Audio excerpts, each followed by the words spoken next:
Wild Bill on Yamato Damashii and national sentiment.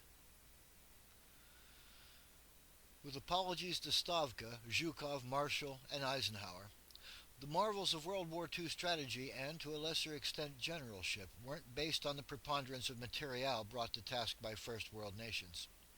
Indeed, Japan and Germany won their initial victories on an economic and materialistic shoestring. Surprise, dash and élan, expert use of rail for mobilization, and, most insidious, inspired application of radio communications were responsible in varying degrees for Axis successes. Indeed, every artifice of the warrior was gainfully employed by Axis tacticians, including outright prevarication and manufactured incidents, to a degree that Sun Tzu might have approved. Unfortunately, or fortunately depending on point of view, initial victory is only one part of the puzzle. In addition to the expenditure of purely military efforts, a national leader must formulate his aims in such a way that very simple constituents can absorb and resonate with. His economic advisors must be able to get his industries into line with those aims, and, most important, his people must be convinced that the cause is just. When involved in alien lands, his army must observe the strictest social compunctions, despite any and all provocation.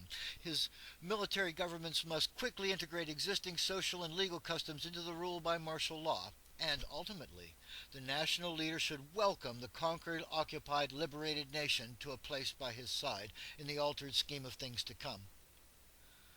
Of those former qualities, the Axis forces had an abundance, while of the latter they had none at all, with apologies to Speer and Tojo. This is strangely balanced, for the Allies were the exact opposite, possessed of unlimited compassion on the one hand, coupled with o'erweening military ineptitude on the other until quite late in the conflict. Sadly, the devil is in the details, as wiser men than I have asserted. The Allies really dropped the ball politically and foreign policy-wise after the war, as, having promised each and every liberated nation free, unsupervised autonomy, they gave the newly liberated nations of Indochina right back to their former French abusers, and, as after World War I, took great liberties with Arab sovereignty. Soviet planners, movers, and shakers were also part of this unholy mess of promises and betrayals, quantified by Churchill in his epochal "An Iron Curtain has descended" speech. And a caveat to all war. It seems that the good guys always end up learning more from the bad guys than is the opposite. Today, in a U.S. that has seemingly embraced torture and holding prisoners without charge indefinitely, and which has promulgated the scourging of whistleblowers near and far as tools of organized policy, both parties are to blame here, I pose the question, have we become the evil empire? The fell international threat that ex-President Reagan so often told us he hated and wished to wipe from the world its every work and legacy?